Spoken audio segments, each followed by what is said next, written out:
This is Creating a Family. Talk about foster, adoptive, and kinship care.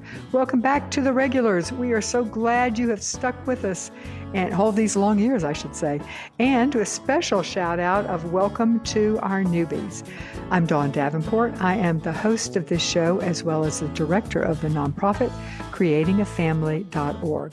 Today, we're going to be talking about raising capable kids, regardless of their label. We will be talking with Dr. Deborah Winking. She is an educational psychologist and a special education teacher. She is the author of Capable, a story of triumph for children the world has judged as different, and her new book, Raising Capable Kids. She is a mother of 4, including one child with a neurological disorder. Well, Deborah, many of our children that our parents are raising have and I will use air quotes around the word hidden disability. It's caused by trauma. And you would look at these kids and not be able to see on the surface that there is a problem. But their disability can look like so many different things, including behavior problems. So this topic of raising capable kids, regardless of their label, is particularly relevant to our audience. So I'd like to begin, if we can, if you could read from page 16 from the book, Raising Capable Kids, that gives the underpinning for the premise of the book. Sure, Dawn. Thanks a lot. I'm so happy to be here.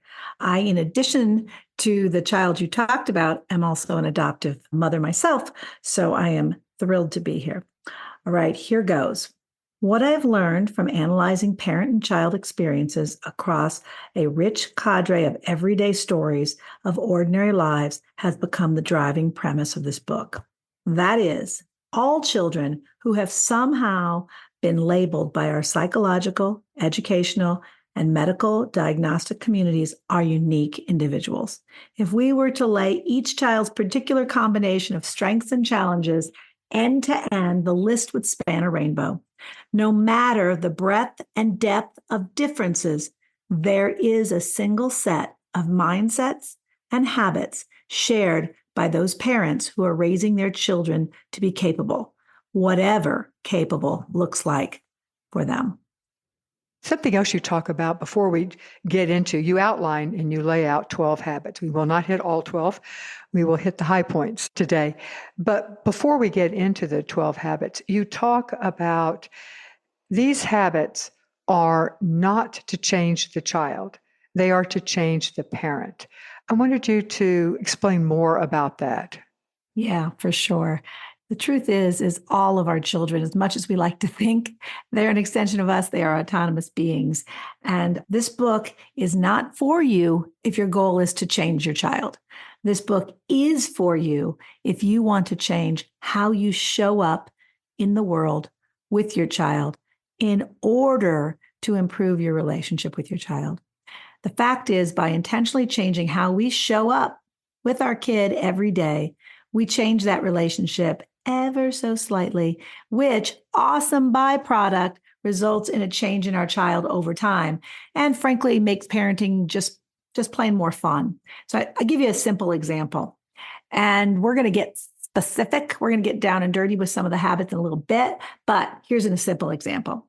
When we take on the habits and really make them our own, when we are not acting out of our fears, when our amygdala is not on fire due to our nervous system being out of whack about how we might be rejected because our child has had a meltdown, or how our child might be judged and rejected by a friend, we naturally relax. And as we relax, our child relaxes, and maybe he doesn't have that meltdown, or instead he has that meltdown, but recovers more quickly. That is a simple example of how changing how we show up in the end over time changes our child. Mm-hmm. Yes. Well, let's jump in and start with habit number 1. And that is believe that effort creates ability. Right. Talk to us about that habit. Yeah. So that is kind of the engine for all the habits. Typically in our own lives, if we're asked, how do we get where we got? We will say, oh, we got there because of our effort or because of our hard work or because we really tried. And we often, in my interviews with literally hundreds of hours of interviews with parents across socioeconomic status, race, and disability and label type of their children. Those parents would say, hey, yeah, I got there because I worked hard, or I worked hard and I had some good breaks, but I really stuck in there and persevered, and I made myself into what I am. And they often say that when asked about their children that they consider neurotypical. But when I talk to them about their child who has some kind of a label, somehow has been sorted by the system and put in the bin labeled less than, it's the formality and finality of that diagnosis that makes them question that same equation of effort creates potential, effort creates ability that they believe for themselves. The diagnosis in and of itself kind of shortcuts that. And they say, oh, well, I can't really expect Jamal to do the whole page of math problems because, he has blank.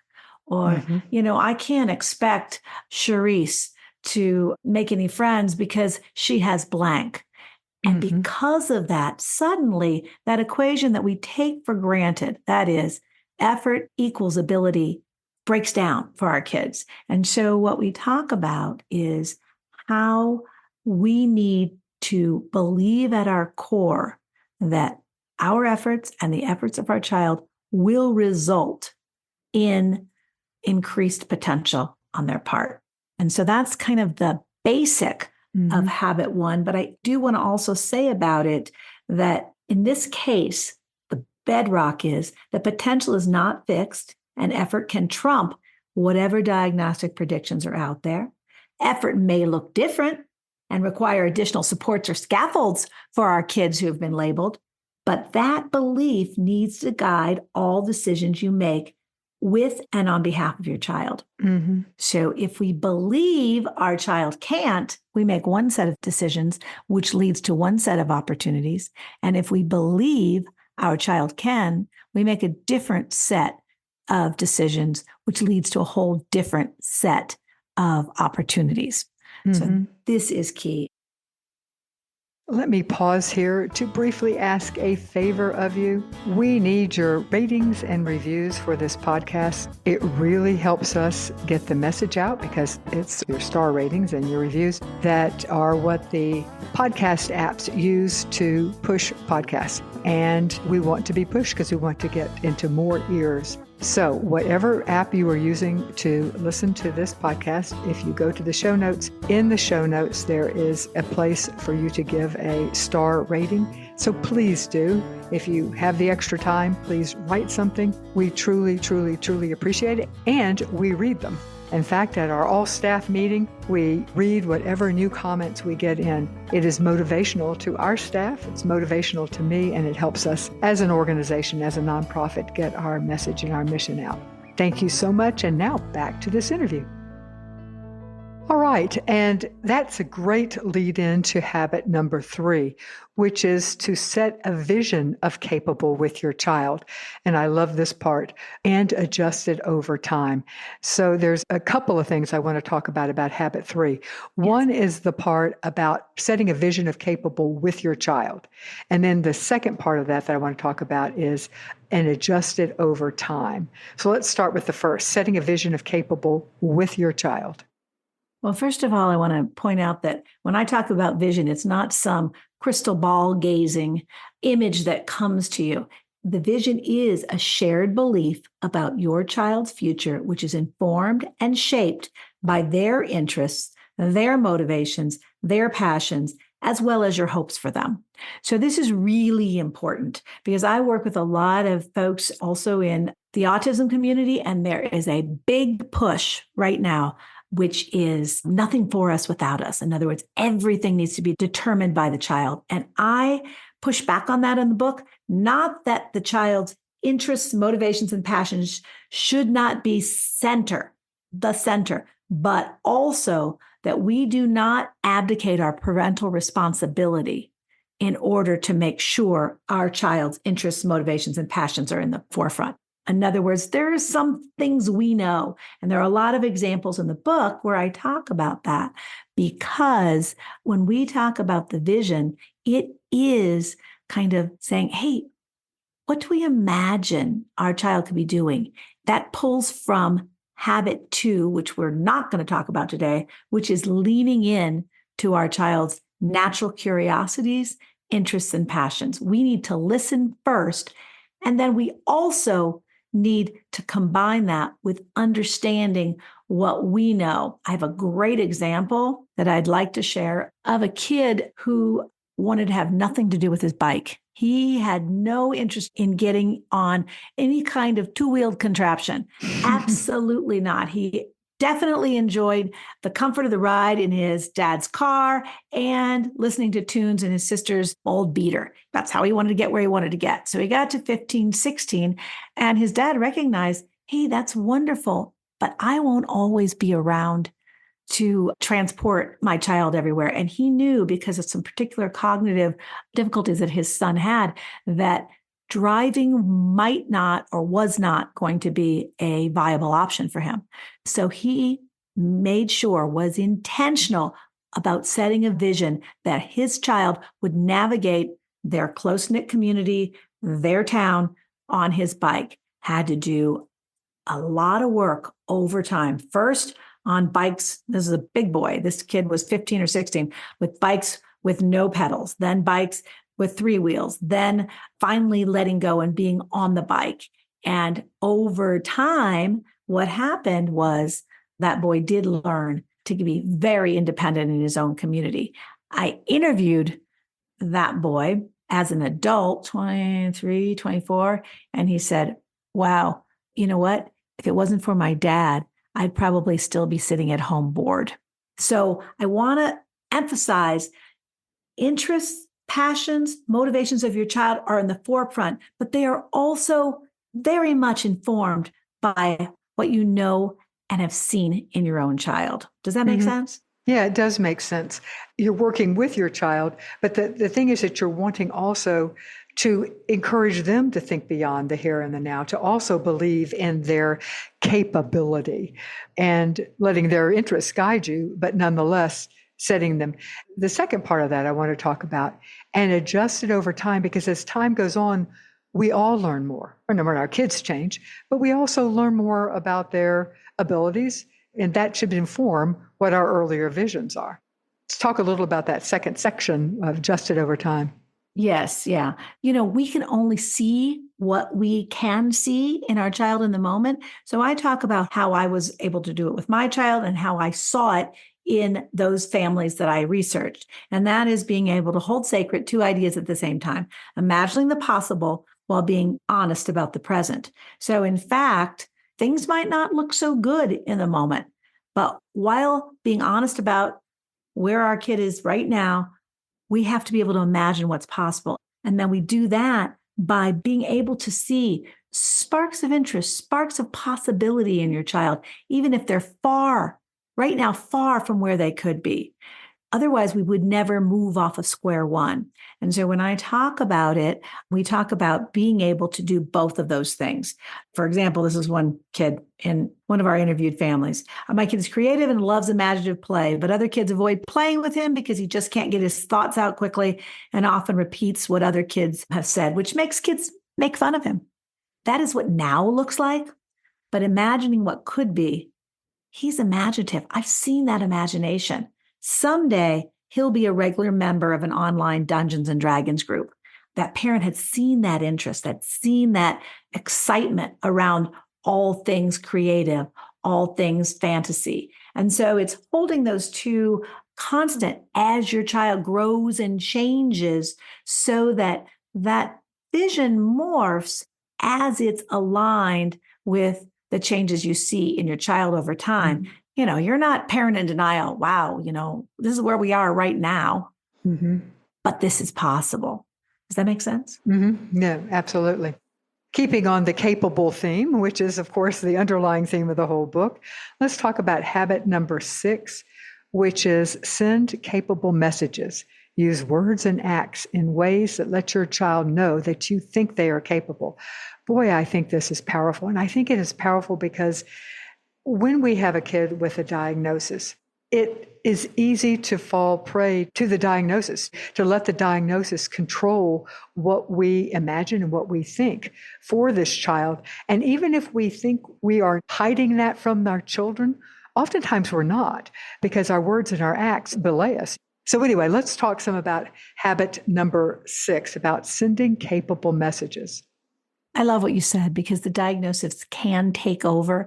And Yes. what I always say is that diagnosis can become an effort killer. Because if we Yes. buy into every indication and every characteristic of our child's diagnosis, we wouldn't get off the dime. And that is why the idea is that the diagnosis is only as useful as it is for getting the services, supports, scaffolds, and opportunities that you need for your child. Use the heck out of it. Yep. But when it begins to change how you think or act about your child's potential, about what your child can achieve, it has outlived its usefulness and should be discarded. I couldn't agree with you more. Diagnoses have a place, and you've summarized it beautifully. Their place is to get services in place, to get teachers, and also sometimes to change attitudes, and so all of those, it can be useful. It also helps parents get a support, but a diagnosis can take on a life of its own and become so limiting if we are not careful as parents. Absolutely. I have a friend in real estate, and she would always say, you know what? The real estate game is about location, location, location. And I like to say the diagnosis game is about information, information, information. Use that information, but don't allow it to change you. Now, on to capable messages. If habit 1 is sort of the undergirding that first habit we talked about, that effort creates ability, if that is sort of our undergirding and guiding principle that we need to hold sacred, habit 6 is the fuel, because how we use words and how we act and what we say and what we don't say matters infinitesimally over the course of a childhood. Now, I always say to people, and by the way, this I usually preface every podcast I do, is this: the habits are not about making parents feel bad or feel an indictment over what they haven't done.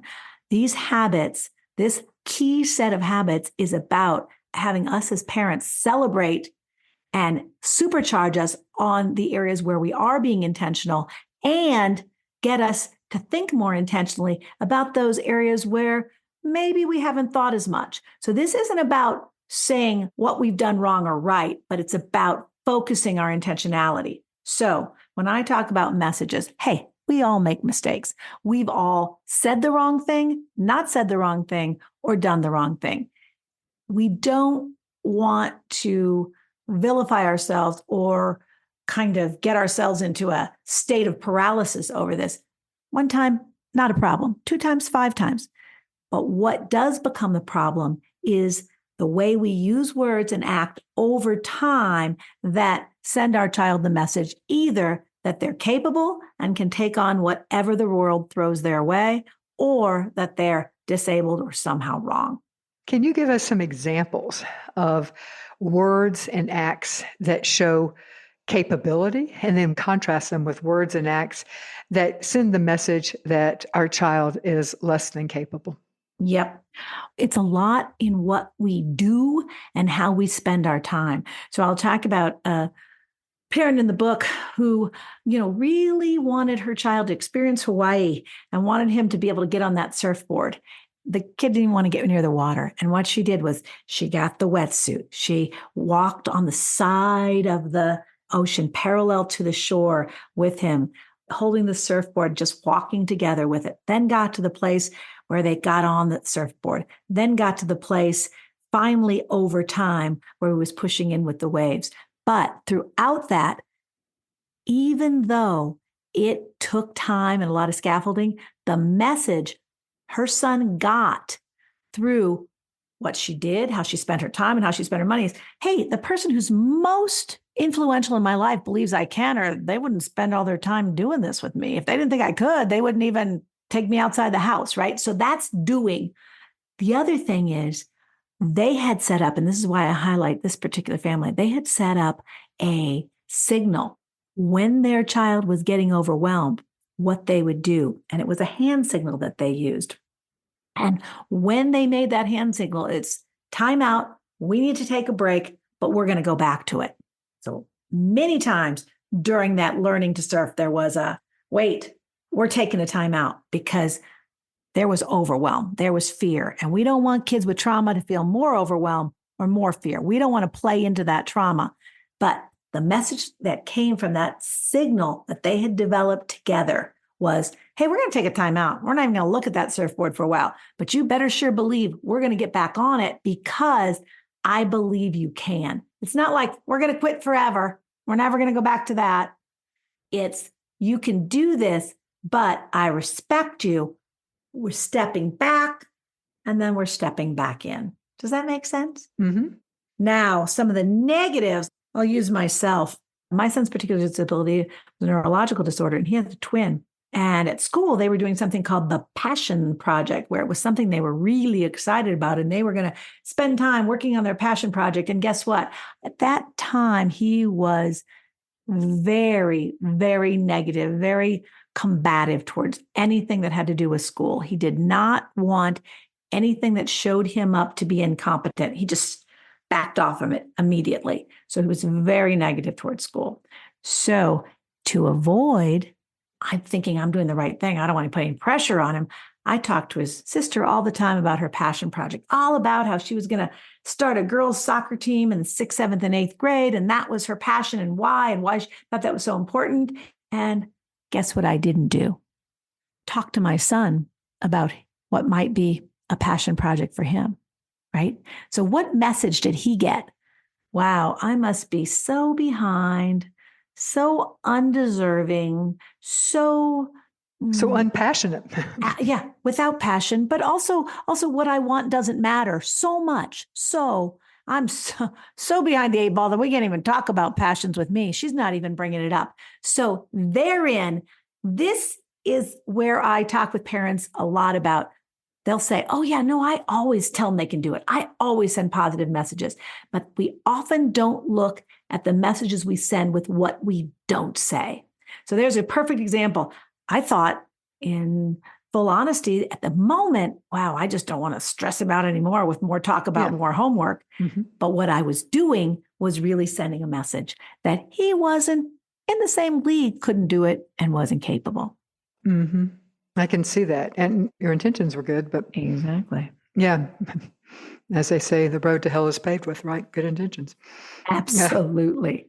100%. And that is true. And that's why I think the habits are so important. And I'm excited for your listeners to take a look because they help us go from kind of being scattershot, sort of doing whatever tip or trick comes to mind that day or whatever we saw on our quick flip through our computer screen or through Instagram or TikTok, to what are habits that I can be intentional about, not intentional in the way you said, but really careful about. And when I talk about habits, something that we do over and over again, so much so that it becomes just the way we show up for our kid. And that's what's going to change results over time.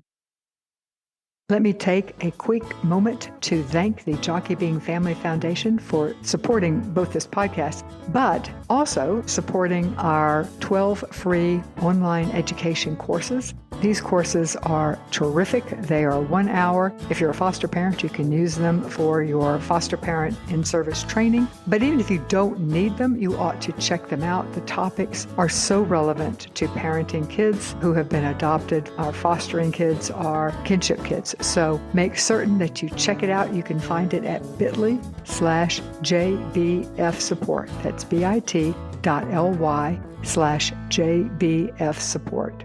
Now I'll get you back to the interview. Okay, let's move on to habit number 8, which I think is an important one, and that is to challenge your child in ways that regularly take them and you outside your comfort zone. And I think this is important for kids with disabilities in particular. I think that we as parents are afraid. We are afraid that they could get hurt. We are afraid that they will be embarrassed. We're afraid probably that we will be embarrassed or that our child will act out or our child will do something. And so we often don't allow that, put them in situations that will be challenging as a way to protect them. Or that is what we're telling ourselves, and probably is our intent. So why is that not a good idea? So it was said to me by my son's physical therapist, and I never forgot it. Particularly smart physical therapist when he was very small. She said, "You need to challenge Jack every day slightly beyond where he currently is, or he will atrophy and will not become all he can be." The fact is, and we know this from looking at a little sprout coming out of the ground, from looking at the patterns of how salmon migrate, to video games that our kids are so enthralled in, that every time we see change, it's because of some type of discomfort, some type of challenge. The little shoot has to work hard to poke out of the ground because there's big trees all around him. The changes in temperature make the salmon have to do a different migration path because of challenge. Our video games, they know, those algorithms know, challenge the child just slightly above where they are. Not too far, or we give up and walk away. Not too low, or we get bored.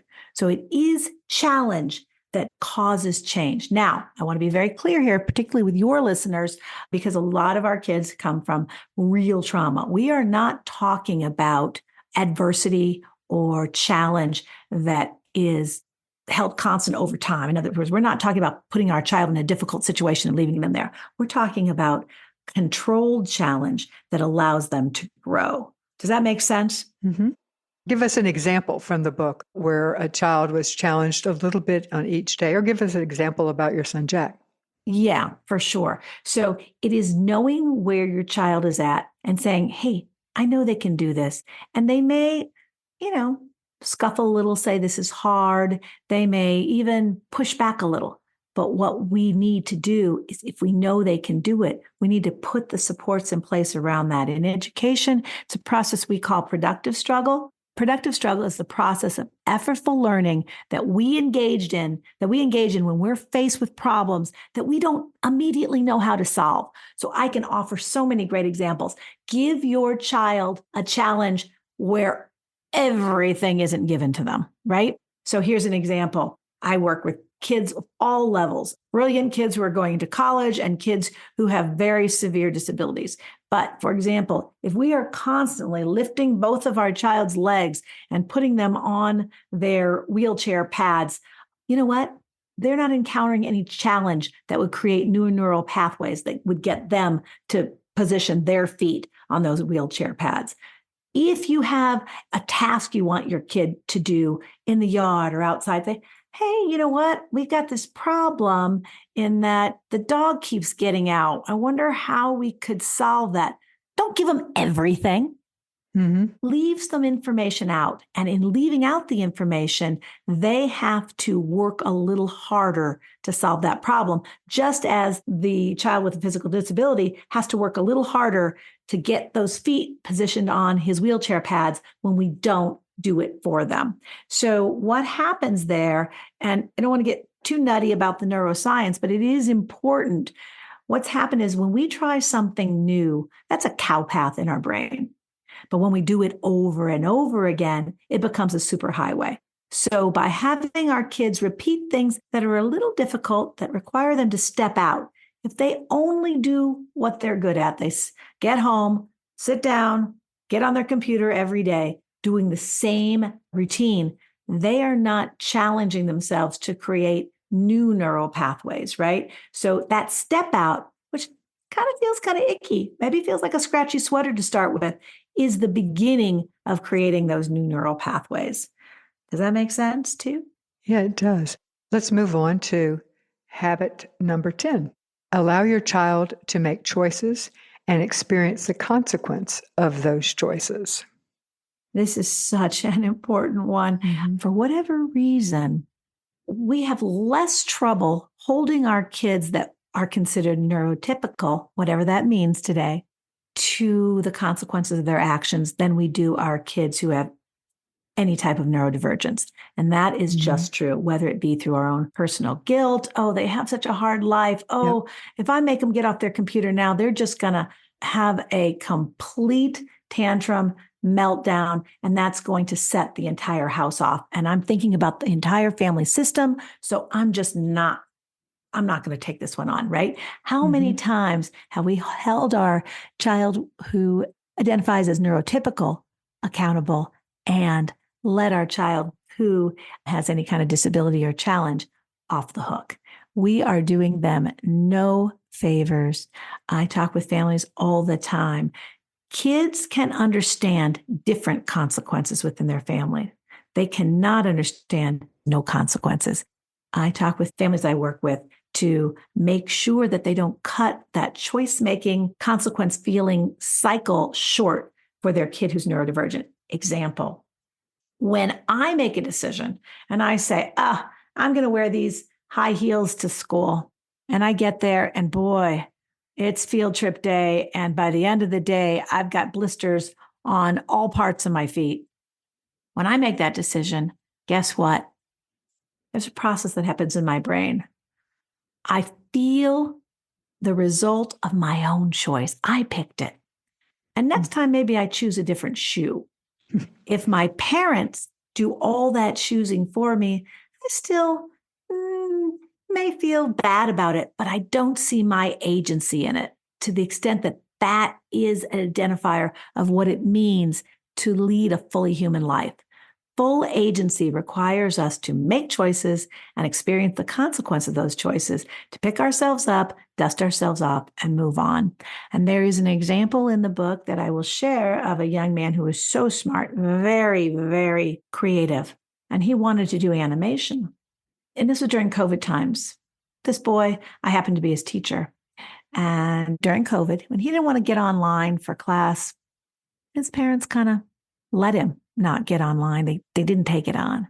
And when he didn't get in the car in time to head to school when it was in-person school days, they didn't make him go to school. They just weren't taking that on. He was a smart kid. He knew more than anybody. They didn't take on those little choices that he was making and the natural consequences that would result. Because of the IEP he held, he was protected from the consequences that you would normally receive from not going to school. So then it became time for him to transition, and he had some help looking for job experiences. So first they were mock interviews, and then there were job shadows that he was signed up for in the area of working first at a low level, but in the area of animation. Well, when those mock interviewers would log on and he didn't log on in time, they hung up. When he didn't show up for the first one or two job shadows on time, they dried up. And what their family was experiencing was the pain of consequences deferred. So we really need to make sure we don't unfairly rob our children with a diagnosis or with a challenge of making their own decisions and feeling the consequences of those. I think that one of the problems is that so often we don't start young with this. And so all of a sudden the consequences are big. They're teenagers, and allowing the consequences can be life altering. And that's frightening and it's scary. But the problem, if we go back, is that we haven't started when they were 5, when they were 6, 8, 10, whatever. Why are parents reluctant to allow the natural consequences for our children to experience the natural consequences of their action? I think there's a lot going on there, but one of the things is we ourselves, we sometimes fall prey to feeling sorry for our child, and that is a misplaced sorrow, because the best way to have our kid show up as capable is to not feel sorry for them. It's, he has such a tough time and school's so hard for him. I can't ask him to get off the iPad when he gets home. It's feeling sorry for our child. It's some kind of guilt. It's also, sometimes it's just plain exhaustion. I know if we hold our child to this consequence or hold our child to decisions they've made, it's going to hurt. I always say, small child, small problems, big child, big problems. And Amen. so, yes, we know that with our grown kids. So I do a lot of examples in the book. And by the way, there are a lot of really important and well done research-based discipline systems out there that really talk a lot about consequences. And I think something that's important, the natural consequence is the most important and the most impactful. But I do a lot of work in the book looking at little kids around our tone, how we speak. For example, if we say, I noticed that you're having trouble getting your homework done, and I noticed your teacher has given you a bad score in math because you haven't been doing your homework. So what I'm going to do, and I know you want to do well, so I'm going to hold on to your Furby. You show me a perfect place to put it until you have your homework done. That intention, the intentionality and the motivation of the parent is very clear there, is very compassionate, as opposed to, you know what, you're bringing home these bad grades. I'm taking that Furby and putting it up on the high shelf, right? Kids can tell that difference. And the point is, yes, use the natural consequences whenever you can. But if the child doesn't care, for example, I don't care if I've got an F, doesn't matter to me, but I do care that I'm holding on to my Furby. We can compassionately say, I can see that the Furby is getting in the way of getting that row of math done. Where could we put the Furby until that row's done? And then we play with the Furby for a while, and then we put it back in its garage or safe place. You see how there you're teaching a young child to be able to make choices and accept consequences in ways that are going to help them long term, so that we're not dealing with the kind of situation when you have an entire childhood of consequences deferred. Mm-hmm. Right. And then when the consequence is such a harsh one, it's the reality, but then we as parents become fearful. We think, oh, this is too big. This could be too hard. And I get in the way of it. So now I'll try to get him off of that ticket, or try to get him out of that, or pay for that, or pay that they didn't pay their car insurance. And we don't want to be there with any of our kids. So I 100% agree. And I encourage people to look at that place in the book where we talk about how we pose choices to kids. Hey, you can ride on the sidewalk, or you can hold your scooter near me, but you can't ride it up on the edge where the old people are, so that way you've given them a choice. They have a choice, and it has to be a choice that's acceptable to you. All right. Did you know that we have a podcast where we answer your questions? It drops every week on the weekend. It's called Weekend Wisdom, and we need your questions. So please, if you've got a question that's relevant to adoption, fostering, or kinship care, please send it to us at info@creatingafamily.org. That's info@creatingafamily.org. And now back to the show. Now let's talk about celebrating your child's persistence to build a narrative of strength. This is habit 11, and I've selected this habit because I think persistence is so underrated, and I think it is such an important trait. I don't know if all children naturally have it, but I know that we can encourage it in all kids. And remember, my focus is not on whether the kid starts out with it, naturally has it. It's how we parents can show up to help grow it, right? We can definitely help grow it. That's exactly right. Right. And so the point is, how do we show up? How do we as parents not leave anything on the table to help our kid, understanding that our kid's going to go through some pain? So I know that probably many of your listeners have children who might have ADHD or ADD. So I'm sure you've heard the statistic, but it's a useful one here. Experts estimate that by age 10, kids experiencing ADHD receive 20,000 more negative comments than they have positive ones. So what happens and how our brains work, and I talk about this a little in the neuroscience, is there's this tally in our brains of loss or win. I did that right or I didn't. I got bad feedback or I got good feedback. And that tally over time for our kids with diagnosis often tips way to the negative as opposed to the positive. So they've heard so many negative comments. And actually, I would like to, under habit 11, just read you this paragraph that is almost It's cringeworthy to listen to, and it's what our kids can experience on any given day. The tally. This is in my son's words, how the tally stacks up for him. When I spoke, and the kid next to me predictably rolls her eyes because she doesn't like how I look, loss. When kids talk over me as if I'm not there because there are too many ums in my delivery, loss. When everyone finishes the math work and gets to go to free time with me still sitting there, loss. When classmates walk away as I'm telling a story because it was taking too long for me to get to the punchline, loss. When the PE teacher tells the class to run around the track and I'm trailing dead last, loss. When I whiff the ball and kick the air during the kickball team whilst everyone else watches, loss. When the point I make in class repeats what another kid has just said because of the extra time it takes me to process my thoughts and a couple of kids snicker, loss. When a girl reading my paper says she can't read it because my handwriting is too babyish, loss. It's that kind of a tally that our kids are feeling sometimes. If that feels bad to you, just think of how it feels to the child who experiences that on a day-to-day basis. So what we can do is instead of reinforcing right or wrong, reinforce effort like crazy. So then the experience that we have can be logged in as we begin to build our own personal narrative. So in fact, research shows by about age 12 or 13, depending on our kids' cognitive functioning, we begin to build a narrative, tell ourselves a story about our own lives. And if we as parents can point out, wow, I really liked how you brought up a unique idea that nobody else had. I really like how you waited for the kid who was last. I really like how you didn't laugh when the other kids were laughing. Hey, I noticed that you take time and let other people respond instead of talking over people. Hey, I noticed that you worked all night on this to get an answer. I think that's great. I think that makes you the kind of kid that's going to be successful long term.